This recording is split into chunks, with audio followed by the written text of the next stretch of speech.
Je suis tombé sur ce texte hier et j'ai promis aux gens qui étaient là à Gaillac que je vous le lirai aujourd'hui. Écoutez bien. C'est un texte de Marcel Paul, écrit en 1946 aux salariés d'EDF.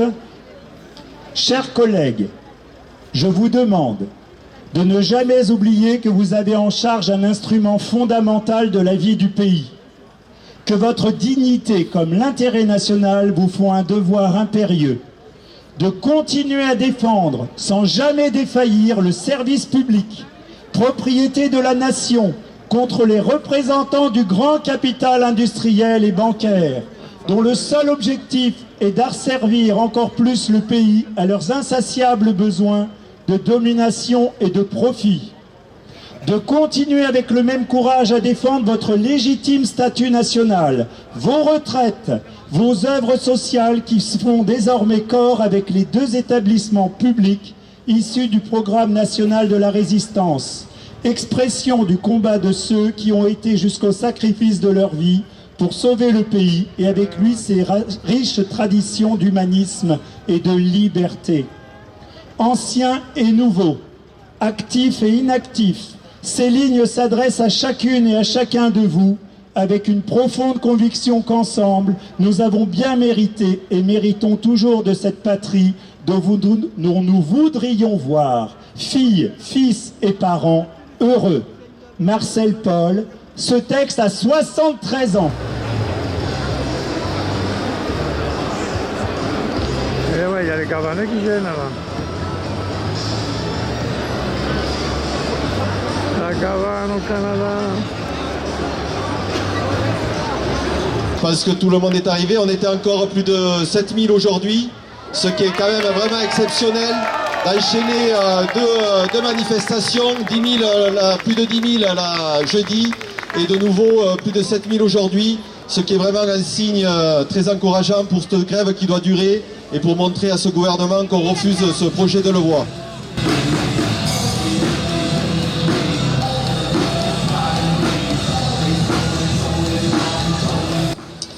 Le 5 décembre, 11 salariés, fonctionnaires, retraités se sont mobilisés en nombre dans la rue. Plus d'1 million dans tout le pays, entre 10 et 15 000 dans le Tarn, et donc 7 000 encore aujourd'hui. Les taux de grévistes atteints dans le département sur cette journée ont été exceptionnels, tant dans les entreprises du privé que dans le public. Au conseil départemental, plus de 25% de grévistes territoriaux. Les usines de la CEPIC à Castres, de chez Bigard, Codéviande, la Comao avec plus de 40% de grévistes. La verrerie d'Albi avait plus de 45% de grévistes. L'action sociale était également en grève avec la Landel, la PHIH, l'ADAPI, donc un secteur très mobilisé aussi. Enedis, qui était, ce sont des chiffres départementaux, Enedis qui était à 77% en grève. Les cheminots qui ont atteint un des plus hauts scores jamais réalisés de grévistes avec 78%. Les finances publiques qui étaient à plus de 50% et l'enseignement qui était pas loin de 80%, avec un nombre record d'écoles fermées. Les taux de grève et cette mobilisation démontrent qu'une large partie de la population n'est pas dupe. Tout le monde sera touché par cette réforme. La campagne médiatique orchestrée par le gouvernement stigmatisant les régimes spéciaux n'a pas trompé les travailleurs et retraités de ce pays. À ce mouvement d'opposition de masse, le gouvernement répond une nouvelle fois par le mépris et le mensonge. Pas les jeunes dans la galère, les vieux dans la misère, la violence policière de cette société-là, on n'en veut pas. Les jeunes dans la galère, les vieux dans la misère, la violence policière de cette société-là, on n'en veut pas. C'est pas dans les salons, c'est pas à Matignon qu'on obtiendra satisfaction, c'est dans la grève. Le projet de loi n'est pas négociable. Ce n'est pas un problème d'âge pivot ou d'application de la réforme. Nous ne sacrifierons pas les droits de la jeunesse. Nous exigeons le retrait du projet de loi et la mise en place de négociations pour améliorer le régime de retraite par répartition solidaire permettant de partir à 60 ans 55 ans pour les métiers pénibles, avec une pension minimum de 1 800 €. L'argent existe, sauf qu'aujourd'hui, il ruisselle dans les poches d'une minorité et dans les paradis fiscaux. Alors nous vous proposons de continuer ce mouvement pour montrer qu'on est toujours aussi motivé pour faire tomber ce projet de loi. Merci à tous.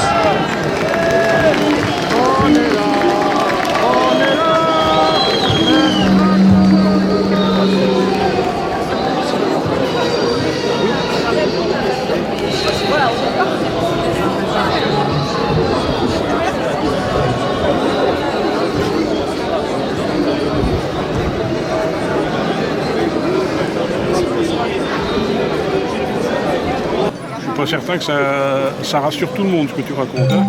Au début de son quinquennat, Macron a multiplié les déclarations méprisantes à l'encontre du peuple. Les gens qui ne sont rien. Je traverse la rue et je vous trouve un travail. Des Gaulois réfractaires au changement. On met un pognon de dingue dans les minima sociaux. Je ne céderai rien aux fainéants ni aux cyniques. Le kwassa pêche peu. Il ramène du comorien.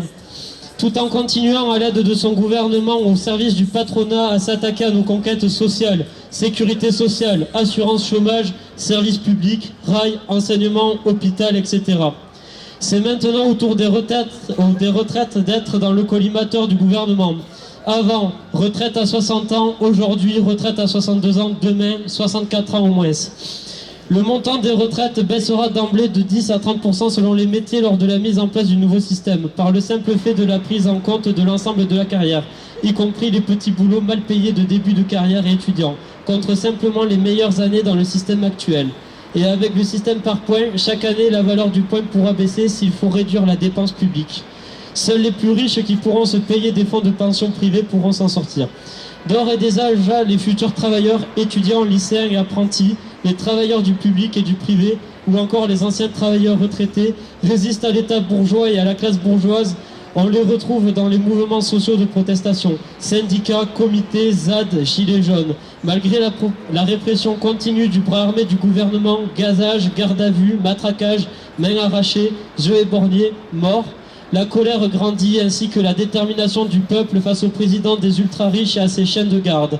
C'est pourquoi, alors que différents corps de métier sont déjà en grève, le syndicat étudiant et lycéen albigeois appelle à serrer les rangs et se rejoindre aux pompiers, urgentistes, hospitaliers, cheminots, salariés du privé, enseignants et bien d'autres dans leur appel reconductible à la grève.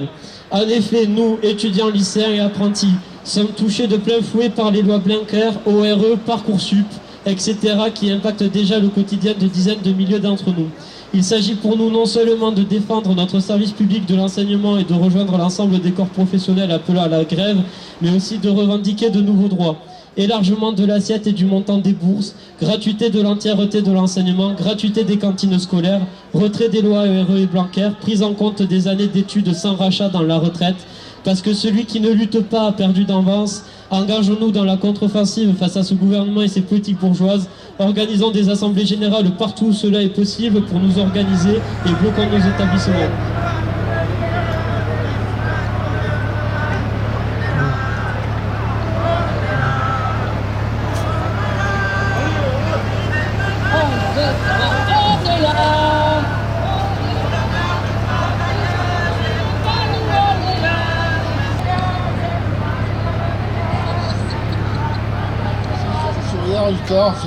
se félicite de la mobilisation des salariés du département contre la réforme de la prétendue retraite universelle, qui n'est pas autre chose que la mise en œuvre de la baisse des pensions de retraite pour l'ensemble des salariés de ce pays. Cette mobilisation n'est pas seulement la mobilisation des salariés qui bénéficient des régimes spéciaux, c'est la mobilisation de tous les salariés du secteur public, privé, de ceux qui sont momentanément privés d'emploi, des jeunes, et car ce sont tous ces salariés ou futurs salariés qui seront impactés par la réforme. Non, ce n'est pas une réforme de justice sociale, c'est une contre-réforme qui vise à liquider, balayer les outils de la justice sociale que nos aïeux ont construits tout le long des années. Mes camarades, à Force ouvrière, depuis le mois de septembre, nous œuvrons avec les autres organisations à créer le rapport de force pour faire reculer le gouvernement. Lorsque le comité confédéral Le 25-26 septembre, la Force ouvrière a pris la décision de rejoindre l'appel à la grève limitée des camarades de la RATP et de le proposer aux autres organisations. Il a participé à l'établissement du rapport de force d'aujourd'hui. Notre mobilisation, celle de chacun d'entre vous dans son entreprise, dans son administration, son service public, dans les manifestations, dans les rassemblements pour ceux qui sont privés d'emploi, pour ceux qui sont à la retraite, a déjà mis le gouvernement en difficulté. Ils sont maintenant obligés de faire des annonces de soi-disant concessions sur les générations impactées, des mesures compensatoires sur les salaires.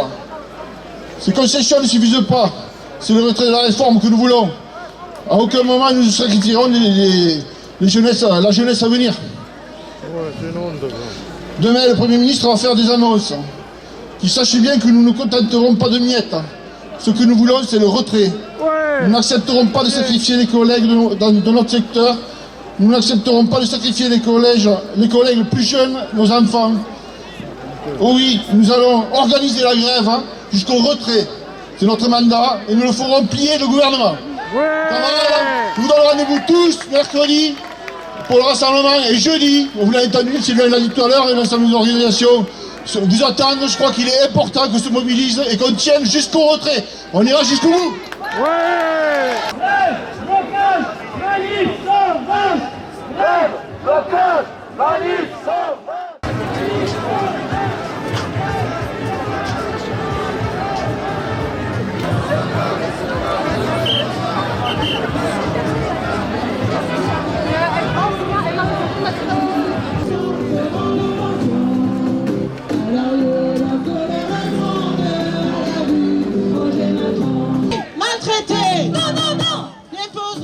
Je vous remercie à tous d'être ici parce que, en tant que gilet jaune, ça fait 1 an qu'on est dans la rue, 1 an qu'on se bat pour obtenir une véritable démocratie dans ce pays. Parce qu'en réalité, on a ouvert les yeux sur la propagande d'État, sur la répression policière et sur le régime autoritaire qui est en train de se mettre en place en France.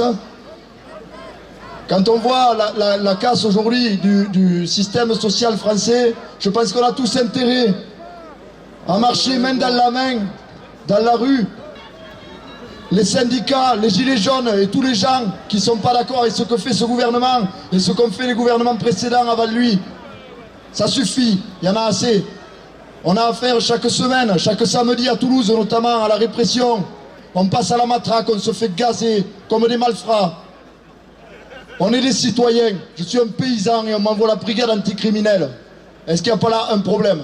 Est-ce que dans une prétendue démocratie, on doit craindre de contester, de dire son désaccord avec le pouvoir en place?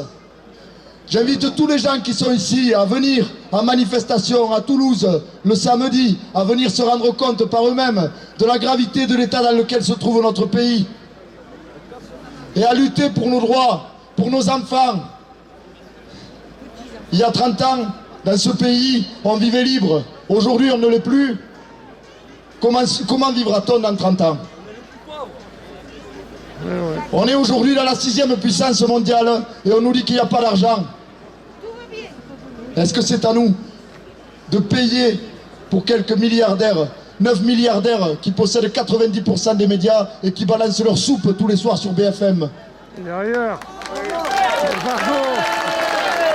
Est-ce que le peuple doit continuer à se laisser manipuler par la télé?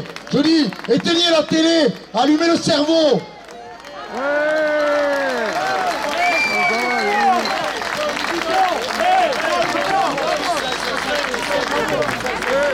En tout cas, merci aux Gilets jaunes, merci parce que vous m'avez ouvert les yeux. Vraiment, je ne pensais pas qu'on en soit là dans ce pays. Ça fait 1 an que j'ai pris conscience de ce qui se passe. Et maintenant, j'ai l'habitude de dire que Macron m'a fait comme je suis. Je serai de toutes les luttes jusqu'à ce qu'on gagne. Parce que si ce n'est pas les Gilets jaunes qui gagnent, tôt ou tard, l'avenir nous donnera raison. En réalité, on ne peut pas vivre comme ça. Voilà, c'est tout ce que j'avais à vous dire. Merci.